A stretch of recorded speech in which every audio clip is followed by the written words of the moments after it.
need to check something.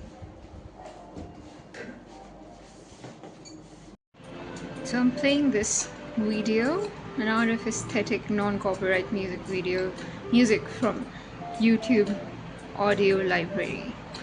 So yeah, I'm playing this in the background while I read the book. Okay, here we go.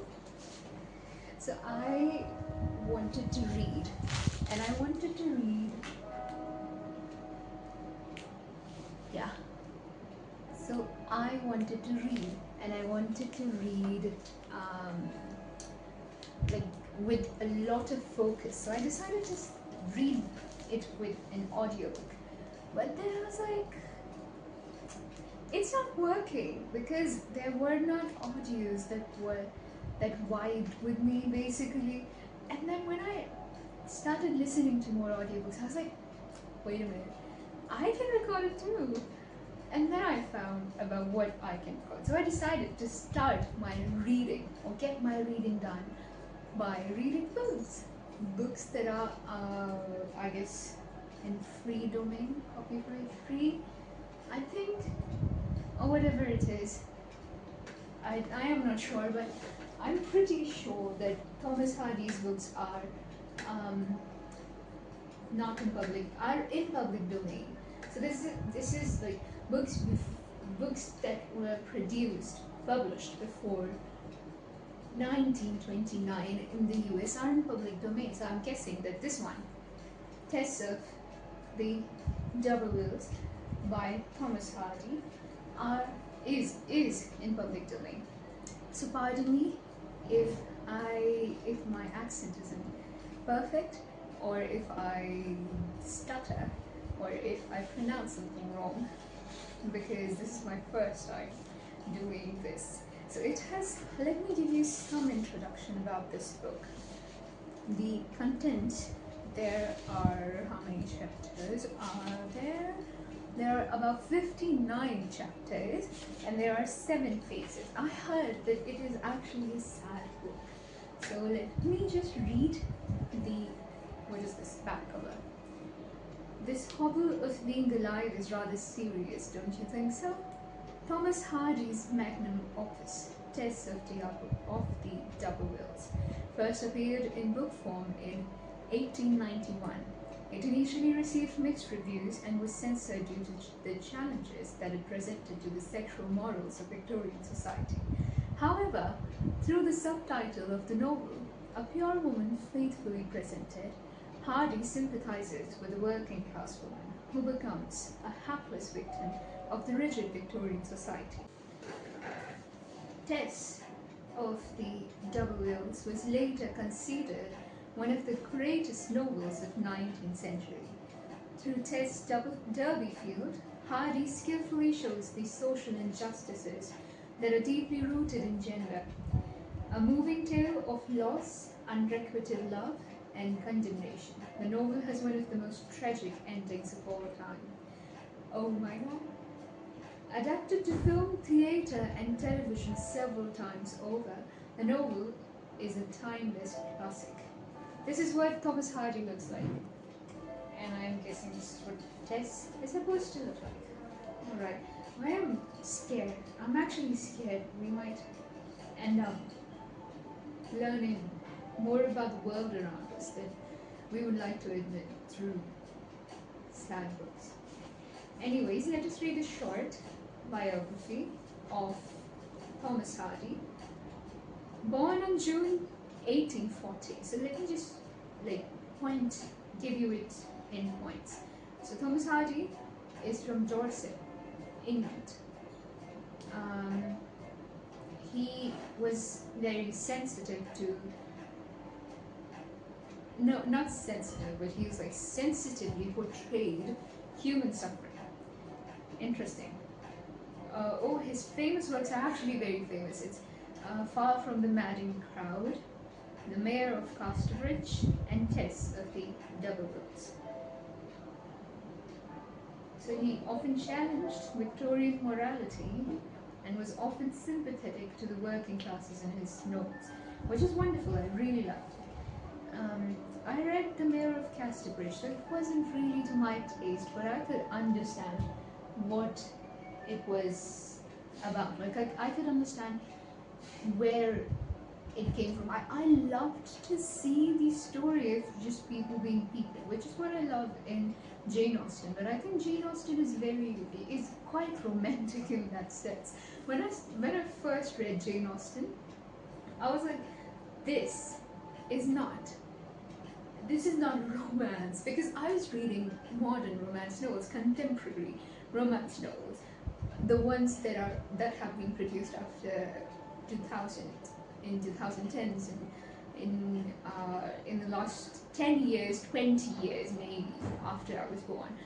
And I was like, well, Jane Austen is not romance. But when I read other books like George Eliot or Thomas Hardy, I'm like, yeah, Jane Austen is romance. Jane Austen is very much romance.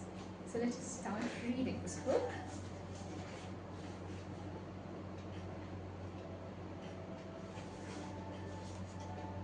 Okay, so we're going to start with the author's explanatory note to the first edition. The main portion of the following story appeared with slight modifications in the graphic newspaper. Other characters more specially addressed to the adult readers in the Fortnightly Review and the National Observer in episodic sketches. My thanks are tendered to the editors, proprietors of those periodicals for enabling me now to piece the trunk and limbs of the novel together, and print it complete as originally written 2 years ago. I will just add that the story is sent out in all sincerity of purpose, as an attempt to give artistic form to a true sequence of things, and in respect of the book's opinions and sentiments, I would ask any too gentle reader who cannot endure to have said what everybody nowadays thinks and feels to remember a well-worn sentence of St. Jerome's. If an offense comes out of the truth, better it is that the offense come than that the truth be concealed. Very good. November 1891. So very good with me. Okay, this is very interesting. So this is my first time reading this book, I think. I read the first chapter once, but I didn't remember anything. And I was also studying the summary, but right now I do not remember anything. So this is the first time we're going to read it. And I also got this nail paint on today. Yes. Author's preface to the 5th and later editions.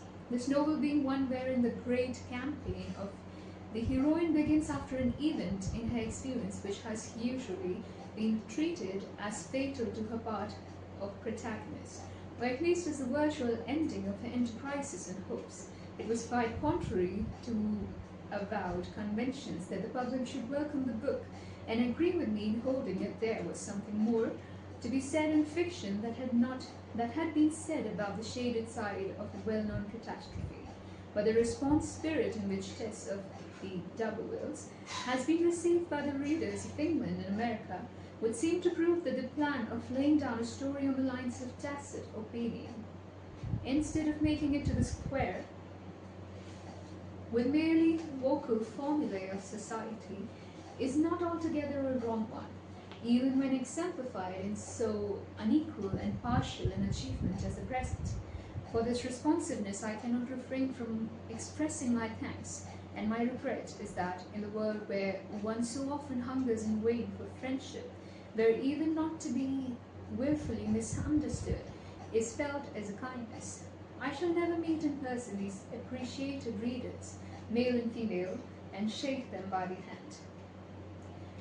I include amongst them the reviewers, by far the majority, who have so generously welcomed the tale. Their words show that they, like the others, have only too largely repaired my defects of narration by their own imaginative intuition. Nevertheless, though the novel was intended to be neither didactic nor aggressive, but in the scenic parts to be representative simply, and in the contemplative to be oftener charged with impressions than with convictions, there have been objectors both to the matter and to the rendering. The more austere of these maintain a conscientious difference of opinion concerning, among other things, subjects fit for the art, and reveal an inability to associate the idea of subtitle adjective with the artificial and derivative meaning which has resulted to it from the ordinances of civilization. They ignore the meaning of the word in nature, together with all aesthetic claims upon it, not to mention the spiritual interpretation afforded by the finest side of their own Christianity. Others dissent on grounds which are intrinsically no more than an assertion to the noble embodies the view of life prevalent at the end of 19th century, and not those of an earlier and simpler generation, an assertion which I can only hope may be well-founded. Let me repeat that a novel is an impression, not an argument, and there the matter must rest. One is reminded by a passage which occurs in the letters of Schiller to Goethe on judges of this class. There are those who seek only their own ideas in a representation, and prize that which should be as higher than what is. The cause of dispute therefore lies in the very first principles, and it would be utterly impossible to come to an understanding of them. And again, as soon as I observe that anyone, when judging of poetical representations, consider anything more important than the inner necessity and truth, I have done with it. In the introductory words to the first edition, I suggested the possible advent of the genteel person who would not be able to endure something or other in these pages. That person duly appeared among the aforesaid objectors. In one case, he felt upset that it was not possible for him to read the book through 3 times, owing to my not knowing made that critical effort, which alone can prove the salvation of such an one. In another, he objected to such vulgar articles as devil's pitchfork, a lodging-house carving knife, and a shame-bought parasol, appearing in a respectable story. In another place, he was a gentleman who turned Christian for half an hour, the better to express his grief that a disrespectful phrase about their mortals should have been used, though the same innate gentility compelled him to excuse the author in words of pity that one cannot be too thankful for. He does but give us of his best. I can assure this great critic that to exclaim illogically against the gods, singular or plural, is not such an original sin of mine as he seems to imagine. True, it may have some local originality, though if Shakespeare were an authority on history, which perhaps he is not, I could show that the sin was introduced into Wessex as early as Heptarchy itself, says Gloucester in Lear, otherwise Ina, king of that country. As fleas to wanton boys are we to the gods, they kill us for their sport. The remaining 2 or 3 manipulators of Tess were of the predetermined sort, whom most writers and readers would gladly forget. Professed literary boxers, who put on their convictions for the occasion, modern hammers of heretics, sworn discouragers, ever on the watch to prevent the tentative half-success from becoming the whole success later on, who pervert plain meanings, and grow personal under the name of practicing the great historical method. However, they may have causes to advance, privileges to guard, traditions to keep going, some of which a mere tale-teller, who writes down how things of the world strike him, without any ulterior intentions whatever, have overlooked, and may be deplored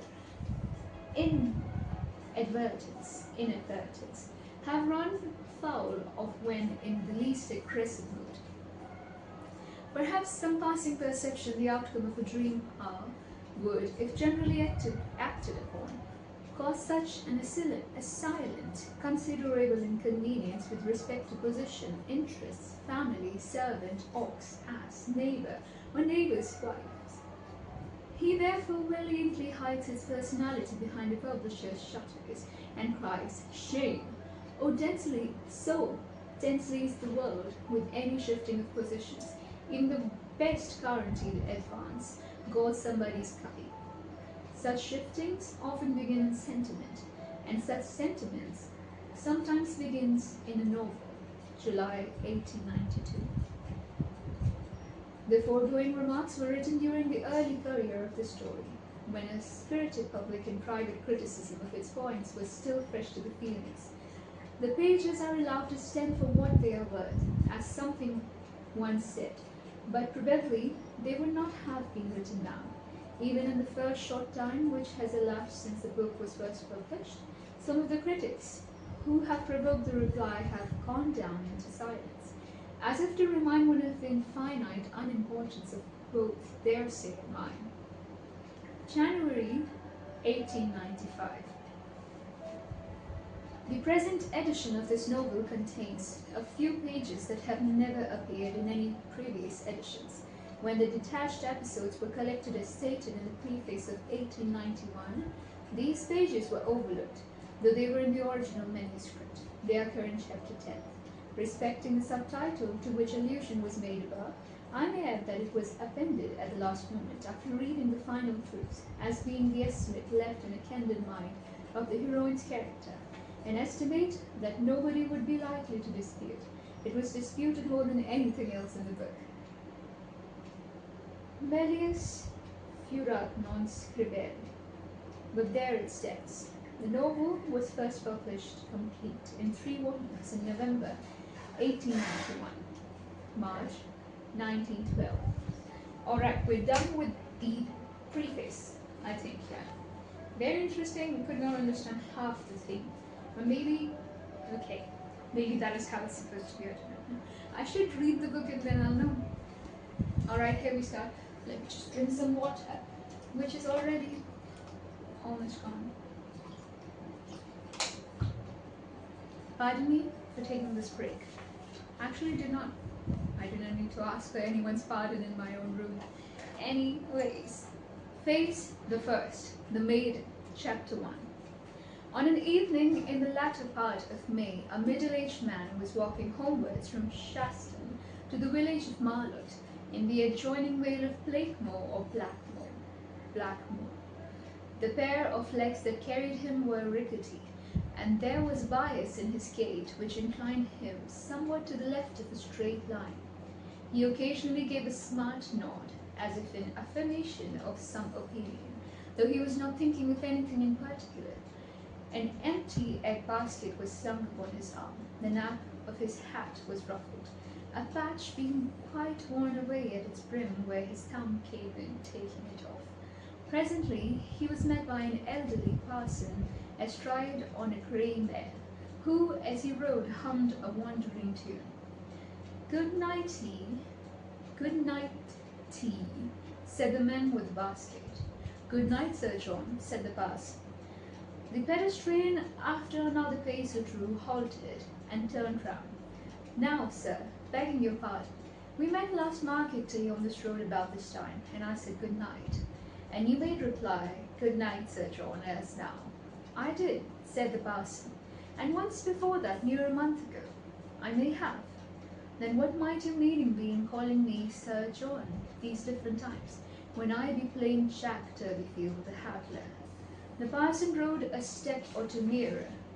"It was only my whim," he said, and after a moment's hesitation, "it was on account of a discovery I made some little time ago, whilst I was hunting up pedigrees for the new country history. I am Parson Tringham, the antiquary, of Stratford Lane. Don't you really know, Turbyfield, that you are the lineal representative of the ancient knightly family of the Derbyfields, who derived their descent from Sir Pagan Doublewell, that renowned knight, who came from Normandy with William the Conqueror, as appears by the battle at Abbey Road?" "Never heard of it before, sir." "Well, it's true. Throw up your chin a moment, so that I may catch the profile of your face better. Yes, that's the double-wheel nose and chin, a little debased. Your ancestor was one of the 12 knights who assisted the Lord Estremwilla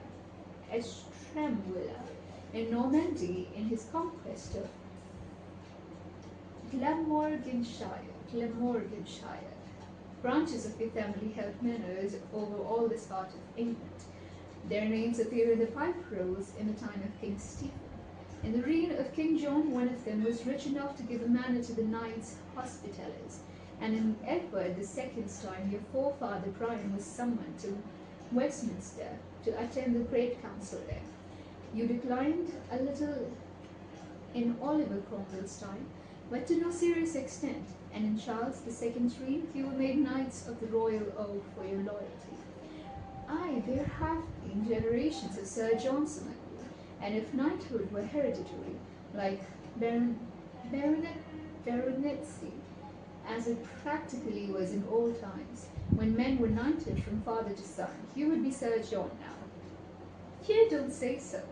In short, concluded the parson, decisively smacking his leg with his switch, there's hardly such another family in England.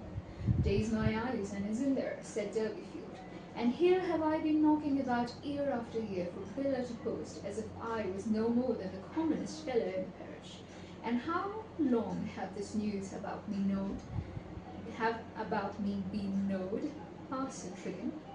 The clergyman explained that, as far as he was aware, it had quite died out of knowledge, and could hardly be said to be known at all.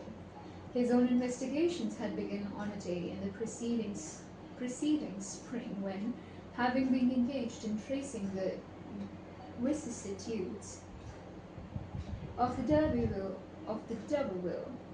family, he had observed Derbyfield's name on his wagon, and had thereupon been led to make inquiries about his fathers and grandfathers till he had no doubt on the subject. At first, I resolved not to disturb you with such a useless piece of information, said he. However, our impulses are too strong for our judgment sometimes. I thought you might perhaps know something of it all the while. Well, I have heard once or twice, 'tis true, that my family had seen better days afore they came to Blackmore, but I took no notice of it, thinking it to mean that we had once kept 2 horses where we now keep only 1. I've got a gold silver spoon and a gold graven seal at home too, but, Lord, what's a spoon and seal? And to think that I and these noble D'Urbervilles were one flash all the time. It was said that my great-grandfather had secrets, and didn't care to talk of where he came from, and where do they raise our smoke now. Parson, if I may make so bold, I mean, where do the D'Urbervilles live? You don't live anywhere. You are extinct as a county family. That's bad. Yes, what the Mendicious family chronicles call extinct in the male line, that is, gone under. Then where do we lie? At Kingsdale, South Greenhill, rows and rows of you in your walls, with your effigies under perfect marble canopies, and where be your family mansions and estates. You haven't any. Oh, no Lancy? Neither. None, though you once had in abundance. As I said, for your family consisted of numerous branches. In this country there was a seat of yours at Kingston, and another at Sherton, and another in Millpond, and another at Lulstead, and another at Wellbridge. And shall we ever come to our own again? Ah, that I can't tell. And what have I better do about it, sir? Asked Derbyfield after a pause. Oh, nothing, except chasten yourself with the thought of how the mighty have fallen. It is a fact of some interest to the local historian and genealogist, nothing more. There are several families among the cottagers of this county of almost equal lustre. Good night. But you will turn back and have a quart of beer with me on the strength of Parson Trigan. There's a very pretty brew in the tap at the Pure Drop, though, to be sure, not so good as at Rolliver's. No, thank you, not this evening, Derbyfield. You've had enough already. Concluding this, the parson rode on his way, with doubts as to his discretion in retailing this curious bit of lore. When he was gone, Derbyfield walked a few steps in the profound reverie, then sat down upon the grassy bank by the roadside, depositing his basket before him.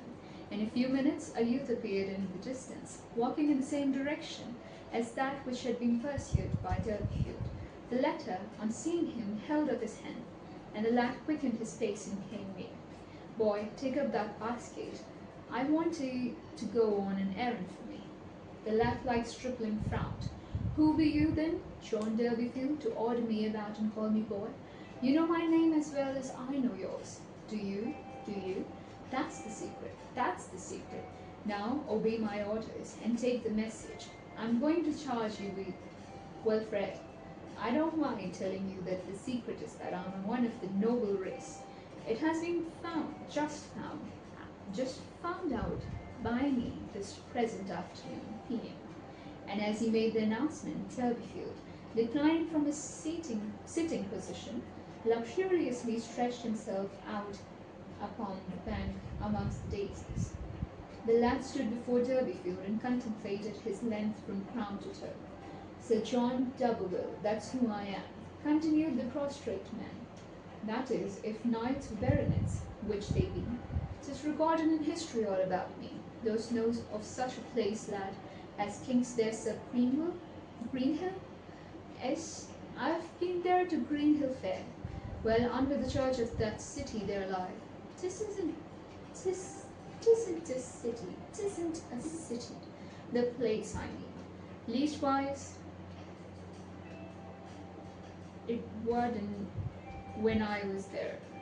It was a little one-eyed, blinking sort of place.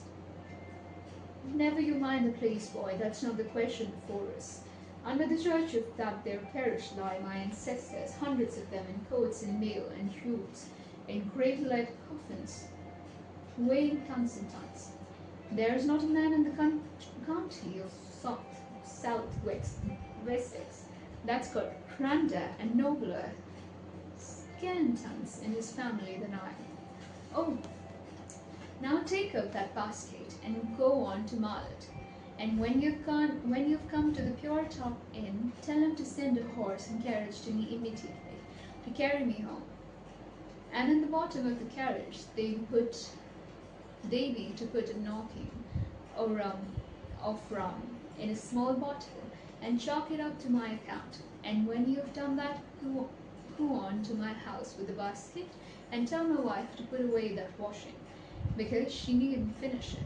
Wait till I have come home, as I used to tell her. As the lad stood in dubious attitude, Derbyfield put his hand in his pocket, produced a shilling, one of the chronically few that he possessed. Here's for your labour, lad. This made a difference in the young man's estimate of the position. Yes, Sir John, thank you. Anything else I can do for you? Sir John, tell him at home that I should like for supper. Well, lamb's fry if they can get it, and if they can't, black pot. And if they can't get that, well, chitterlings will do. Yes, Sir John. The boy took up the basket, and as he set out, the notes of a brass band were heard from the direction of the village. What's that? Said Derbyfield. Not an account of I. 'Tis the woman's club walking, sir. Why, your daughter is one of the members. To be sure, I'd quite forgot it, and my thoughts of greater things.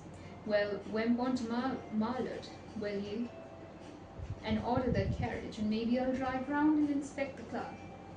The lad departed, and Derbyfield lay waiting on the grass and daisies in the evening sun. Not a soul passed that way for a long while, and the faint notes of men were the only human sounds audible within the rims of blue hills. Okay, the first chapter is done, and I realized that maybe I should have learned how to speak, like how to pronounce those words. Like, I'm afraid that there are certain words that I have no idea about. I do not know how to pronounce them, and I feel like I have been breaking the flow of a sentence, but I feel quite happy. I really, really like the way the story is written. The writing style is very engaging. It makes me want to continue reading it. It makes me want to continue with these pages. I think it is also because of the page quality and the font, which really helps. It's big enough, but it's not too big. Do you get what I'm saying? And it is very, very interesting. I like it. I would love to read books like these, by the way. Yeah, and there were certain things. I mean, this is the first instance when we have got an in on the character of John Derbyfield, which is very interesting. It's quite comical. And now to think, from what we have read from the back cover, about how this is going to be a sad story, and from the preface, we're going to read that after we learned the title, the subtitle, "A Pure Woman Faithfully Presented." Oh my God!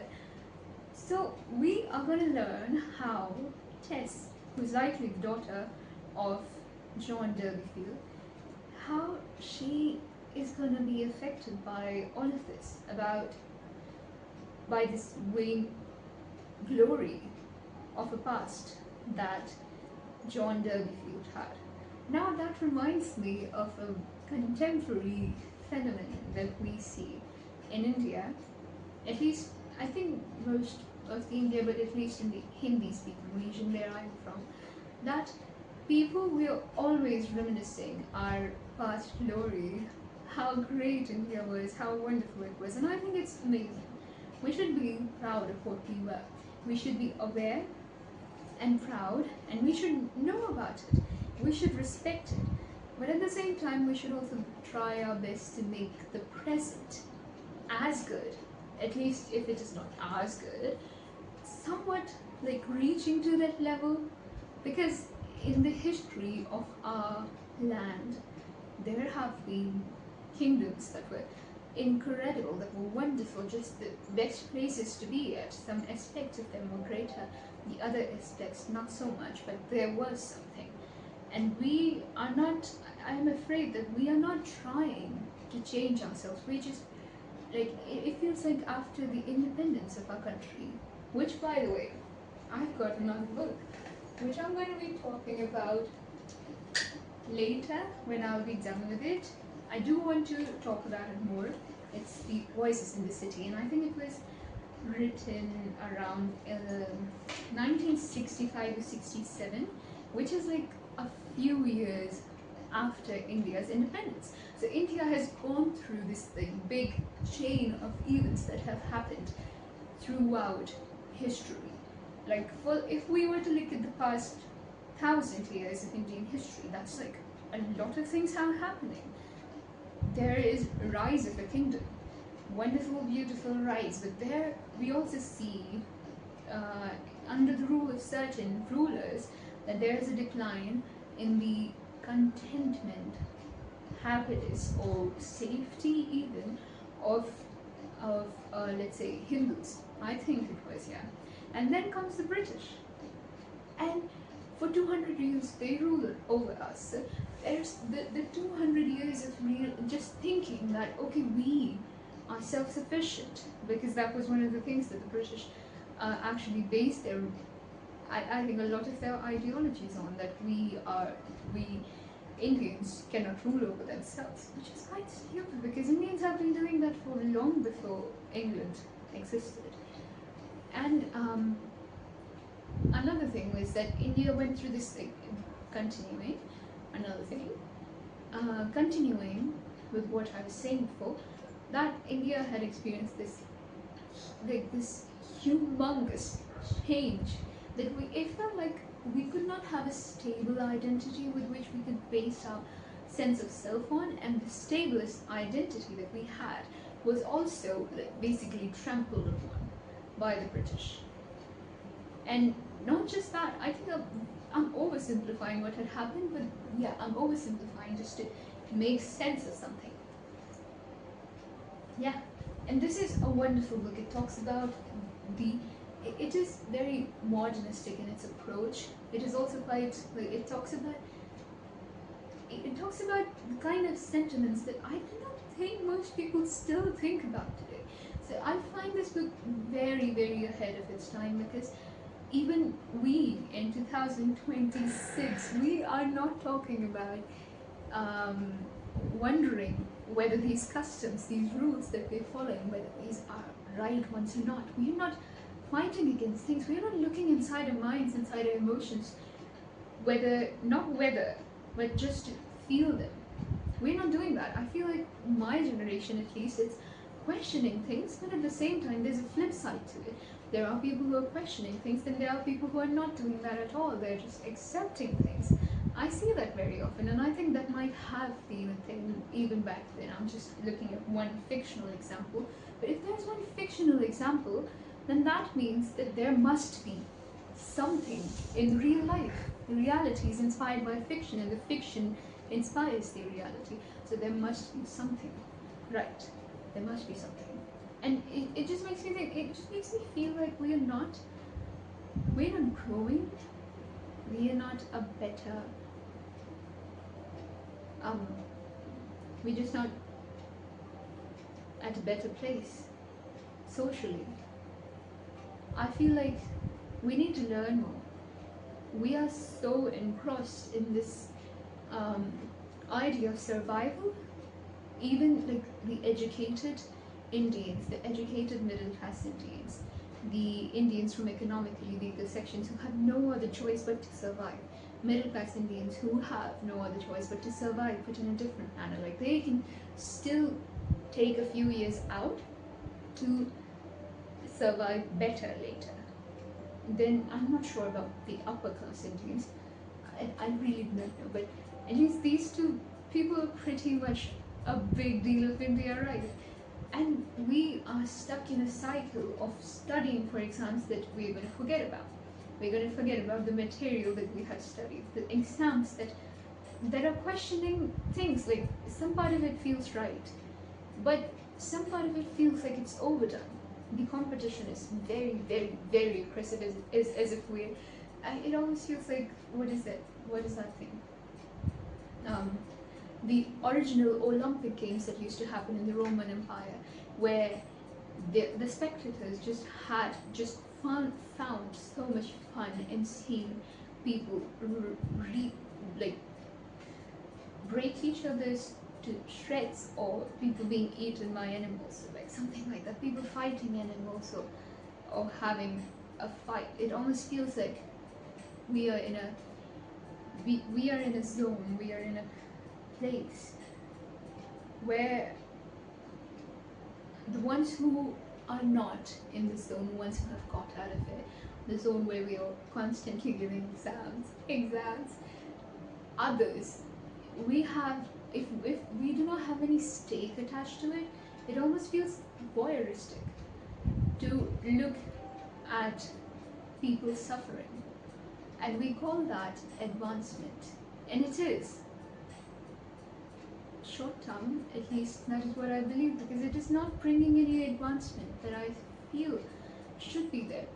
We as a society, I feel like we are stuck in a cycle, like a hamster is stuck on a wheel. We're generations after generations, at least for the last few generations, I could say, we are stuck in a wheel where we are not ascending to a better place, where we have enough privileges, enough money, privilege, education. Neither are we like.